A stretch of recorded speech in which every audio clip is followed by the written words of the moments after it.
अब ज़ाहिर आपकी पार्टी की पोजीशन रही है कि वज़ीर आज़म के दफ्तर का एहतराम होना चाहिए, वोट की इज्जत होनी चाहिए। अब आज मरीम नवाज़ साहबा ये कह रही हैं कि ये जो वज़ीर आज़म है, वज़ीर आज़म के दफ्तर का ज़रूर एहतराम होना चाहिए, मगर ये मुंतखब वज़ीर आज़म नहीं है।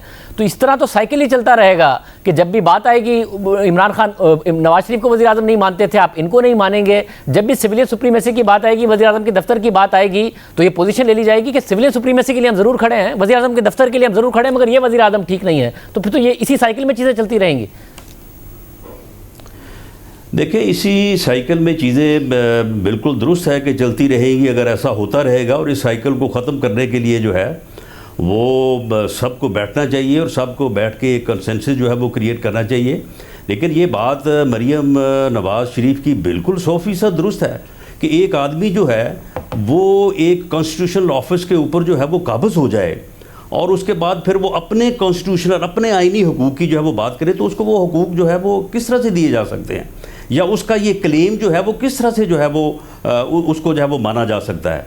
तो इसलिए इमरान खान जिस तरीके से इस ऑफिस के ऊपर जो है वो काबिज़ हुए हैं और जो उन्होंने 14 में कंटेनर पे चढ़ के जिस ओए तोए के कल्चर को उन्होंने फ़रोग़ दिया, जिस तरह से इस मुल्क की सियासी रवायात का बेड़ा गर्क किया, जिस तरह से अब वो पिछले 4 साल से इस मुल्क का बेड़ा गर्क कर रहे हैं, इस मुल्क की इकॉनमी को उन्होंने तबाह कर दिया है, इस मुल्क में जो है वो अदारों को वो तबाह कर रहे हैं। तो ऐसी सूरत में एक ऐसा आदमी जो है वो अपने आइनी हकूक़ जो है अगर वो क्लेम करता है तो ये बात हर किसी की समझ से बारातर है। वैसा मगर तो उसको आप ये हक भी नहीं देंगे कि वो अपनी मर्ज़ी का DGISI लगा सके?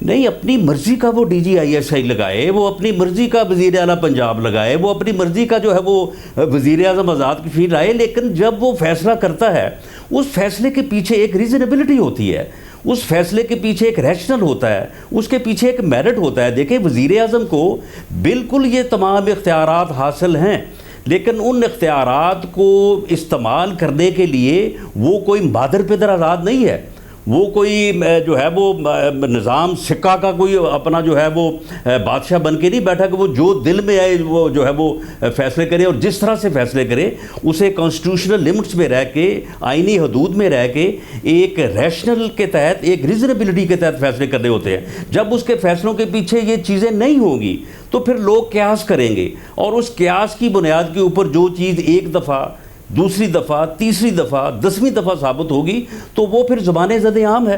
आज मरीम नवाज़ शरीफ ने जो बात की है, तो क्या ये बात जो है ये हमारे गली महल्ले से लेके तो इनके जो है हाईएस्ट ऑफिस तक, इनके जो सीनियर तरीन लोग हैं, इनके मिनिस्टर्स हैं, उनके मुंह से ये बातें हम सुनते हैं, वो ये बातें बैठ के करते हैं।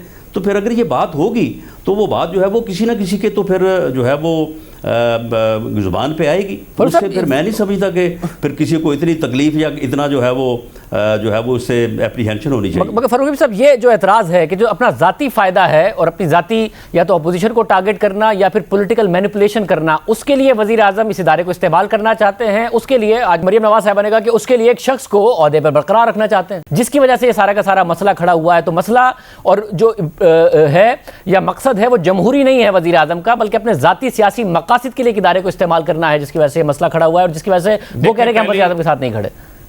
देखें शाहज़े, मैं आपकी सवाल पे अभी क्विकली आ जाऊंगा वापस, मुझे जरा जवाब दे लें। अगर पहले इसका जवाब दे दें फिर क्विकली चले जाइएगा। जी मैं आ रहा हूँ। एक मुझे जरा बात कर लेने दो। देखें, आपने उनको दूसरी बार उसी बात का मौका दिया, जरा मुझे मुकम्मल कर लें। देखें, बुनियादी तौर के ऊपर मुझे कोई राशनल नज़र नहीं आता जब मरीम सफदर पार्टी की नायब सदर हैं, वो अपनी ही पार्टी के सदर के बयानात को आके रद्द कर देती हैं। वहाँ तो राशनल कायम कर लें ना, पहले आप अपनी जमात के मामलात को तो ठीक कर लें कि आपकी क़यादत जो है वो मीम ने करनी है, शीन ने करनी है, लाम ने करनी है, नून ने करनी, किसने करनी है। वहाँ आपकी कोई रीज़नेबिलिटी, कोई रैशनल नज़र नहीं आता। आप जो है वो प्राइम मिनिस्टर के ऊपर बात करना शुरू कर देते हैं जब आपके पास कोई बात लॉजिकल मौजूद ही नहीं है। आप नेशनल इश्यूज़ के ऊपर बात करने को तैयार नहीं है, इंतखाबी इस्लाहात के ऊपर बात करने को तैयार नहीं है, असम्बली में कोई किरदार अदा करने को तैयार नहीं है, तो आप आकर ऑल फॉल इस किस्म के मुज़ेका खेज़ बातें शुरू कर देते हैं। आपकी लीडरशिप के बयानात मौजूद हैं, मैं उनकी तरफ नहीं जाना चाहता। बुनियादी तौर के ऊपर इनका जो प्रॉब्लम है, ये ज़ाती सलामती इनके सर के ऊपर इतनी हावी हो चुकी हुई है कि ये किसी भी इदारे के ऊपर, किसी भी इदारे के सरबराह को मलाइन करना शुरू कर देते हैं। आप ये देख लें, चाहे वो नवाज शरीफ हों, चाहे वो मरीम सफदर हों, उनके बयानात के अंदर इस हवाले से एक कंसिस्टेंसी मौजूद है। कितने इदारों के सरबराहान के उन्होंने नाम लिए हैं, आप ये देख लें किसको उन्होंने बख्शा है, किसी को नहीं बख्शा। उनके शर से जो है वो कोई भी महफूज नहीं है। तो मैं ये कहता हूँ बात आपको, जब आप इस किस्म की एक हाइब्रिड लीडरशिप नाफिज करने की कोशिश करते हैं जिनकी सीवी के ऊपर कोई स्ट्रगल नहीं है, ना को गर्मी देखी, ना को धूप देखी, ना आंधी देखा, ना तूफान देखा, कोई स्ट्रगल नहीं की, बस मैं नवाज शरीफ की बेटी हूँ तो मुझे आप जो है वो लीडर मान लें। अब आप हाथ में एक लस्सी का गिलास लेके, जो जादुई गिलास आपने पकड़ा हुआ है, वो पकड़ के आप कहें कि इसका तिलस्म हर तरफ चल पड़े, तो ये नहीं चलेगा। राज साहब लास्ट क्वेश्चन, राज साहब आप नहीं समझते कि ये, राज साहब आप नहीं समझते कि ये हो रही हैं उस गिलास के बारे में भी।